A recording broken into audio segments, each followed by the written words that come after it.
Hello, I'm Annie Woods, reporting from RIS Media, the leader in real estate information systems, on behalf of the Top 5 in Real Estate Network. Whether you're moving across town or across the country, it can be a maddening experience. But getting organized in advance and keeping a positive attitude is key to making your move less expensive, less stressful, and far less hectic, according to Martha Pogue, author of the Moving Survival Guide. Pogue offers these 7 tips to make your move easier. First, weed out the junk. Moves are based in large measure on cargo weight, so moving offers a good excuse to get rid of anything you won't need. Donate what is usable to charity and get a tax deduction in the bargain. Next, find free boxes. Start collecting them early, as many retailers break down boxes at the loading dock.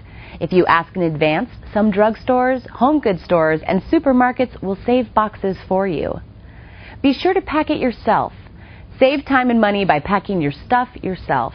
Use bubble wrap and/or do double duty by packing fragile goods in your own towels and blankets.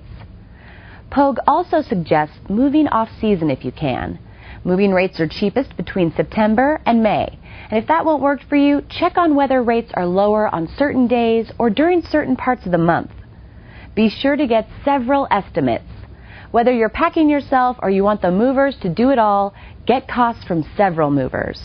They will come to your home and give you in-person quotes as well as information on the best times to make your move.